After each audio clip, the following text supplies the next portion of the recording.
Good morrow, my friends. Good to see you again. Every once in a while, I get kind of a mystery guitar. I'm not quite sure what it is or what the um, details are behind the guitar, and I just got one of those, and it's actually a very pleasant surprise. You may remember many moons ago, I did a video on a Leo Jaymz or two guitar.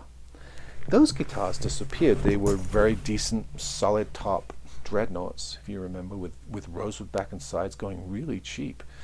At one time, they were on Amazon for $72 free shipping, and I've never seen anything quite like that. Solid spruce top, Rosewood back and sides, probably not the highest grade, but with a good setup, they were functioning guitars. Then Leo Jaymz kind of disappeared. Those went away. They didn't renew them. And I've been seeing cropping up Leo Jaymz electric guitars. They do a American flag, a Union Jack, British flag. They do a skull, sort of Les Paul looking thing. I've seen lately they're doing a couple of interesting looking Telly style guitars with the clear pick guards on them with flame. Really cheap, $200. And then I've also seen them do some Les Paul type looking things as well, with different finishes. They tend to show up on Amazon kind of like the IYV guitars, or Firefly even, in 1s and 2s, 5s and 6, and then they sell out and then they disappear for a while. Sometimes they come back, sometimes they don't. Well, I was rooting around there the other day and I saw this guitar being sold used, or as a second, and I want to kind of dwell on this guitar for a while because it's really interesting. It is a solid spruce auditorium cutaway with all abalone trim, you can see there and around the sides. Then it has the let me show you the bevel and the rosewood back and sides with the pearloid back seam, rosewood heel cap, really nice mahogany neck with a skunk stripe and a volute. These really interesting shaped keys here. There's the headstock, and this is the part I don't like. There's that brass flamey inlay on the rosewood, but I don't feel it, so it's well done. There's the bridge, an interesting shape on the bridge, and this thing is, I'll put it in the description below. Let me grab my, got my glasses handy this time. This looks to be an RG5R3S. It's so small and ingrained. It's one of those wood labels, and you can't really make out the stenciling on it, so it's not just my eyes. But anyway, this was a 1. I bought it, and then it went out of stock, and it's not restocking, and I can't find any information anywhere. I don't know if it was a small run. There are reviews of this guitar, and everyone raves about it. But then it disappeared, and there doesn't seem to be any restocking on it, at least now.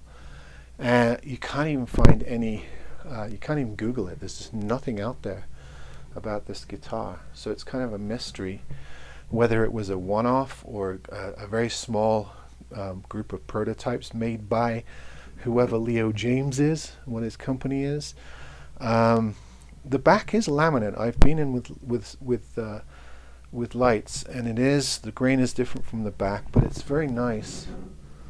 I can show you, very nice rosewood. Got some figure.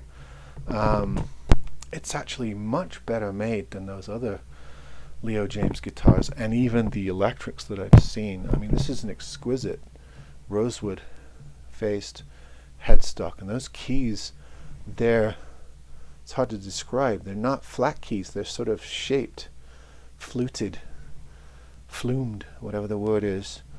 The finish on this thing is immaculate. It's just really gorgeous gloss finish, even on the neck. The wood, the mahogany looks to be very high quality.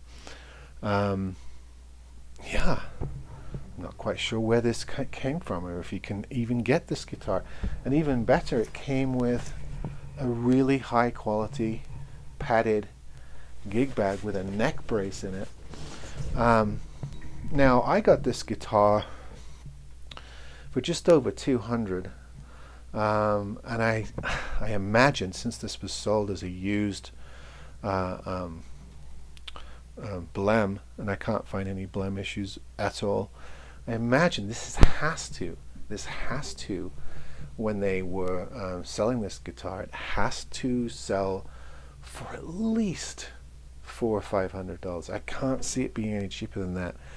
If it didn't have the bevel and some of the finer features, slightly upgraded tuners, Rosewood back and sides, yeah, maybe $350. But with all that, I mean, I wouldn't even be surprised if I ran into this guitar and the list price was like $629 or $649 or something like that. And it sounds, it's a little down tuned, but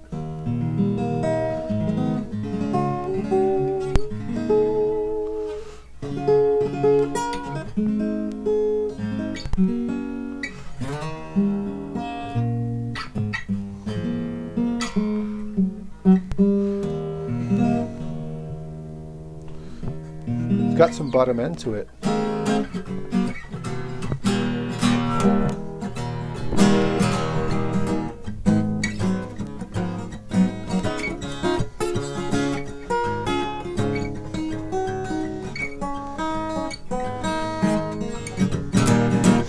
It's got some growl, some bite, some projection. It's loud. I mean, you can feel the resonance when you play it. It doesn't feel like a cheap guitar. And those of you who dabble in the cheap guitar market, you know what I mean. Occasionally, well, not occasionally, sometimes you get a $100, $200 guitar and you play it and you're like, yeah, that's what it plays like. There's just not a whole lot of range. It feels very flat. And then you get lucky and you buy one and you're like, wow, that actually sounds like my $400 or $500 Breedlove or whatever you have. And this is one of those occasions. I've just set up a Breedlove. I've just set up a Seagull. I've just set up a couple of really nice Yamahas. All of those are in the $400, $500, $600, $700 range. This is right there. I mean, maybe even beats a couple of them. There's something about that spruce top that's really, really resonant. I'm not sure about, it just looks like traditional cross bracing, but I'm not sure if it's Sitka or Adirondack. I don't think it's, yeah, I think it's either Sitka, maybe Adirondack finish. There's a slight bear claw here on the bottom. But anyway, I can't stand that flame brass. That is unnecessary. What do you think? The rest of it's a bit blingy too, with the abalone all the way around. If they ditch the abalone and the flame, this would be a keeper for sure. I'm not sure what I'm going to do with it, but it's not bad. I can deal with the abalone, I guess. I've got a Alvarez Yari that has a lot of abalone on it. But that brass with abalone is just garish. I'll be interested to see the comments on this particular guitar. But I don't know where this came from, why there was one hanging out on Amazon. The listing won't even come up anymore. I can't Google anything on these. When I go to YouTube and seek out videos, which I often do, there's there's about 6 on their electric guitars, nothing on their acoustic. The only one on their acoustic guitars is the one I did about 2 years ago. Yeah, so this is just one of those pleasant surprises that came along, that you work hard for and you have to go through lots and lots of crappy surprises, and then you get one of these and it just means so much more. I didn't set it up. I haven't done any work on it. It's perfect. It really is. So anyway, I just wanted to share that with you. See what you think about it. See, you know, what your thoughts are on the specs, on the aesthetics, the shape, or these kind of mystery brands that put out these guitars and then they disappear. We've done videos on those before. We've all got those stories. Those of us who do a bit of dabbling have those stories. All right, folks, the Leo Jaymz. Solid top with the bevel, rosewood back and sides. Really nice acoustic cutaway concert guitar. See you on the next one.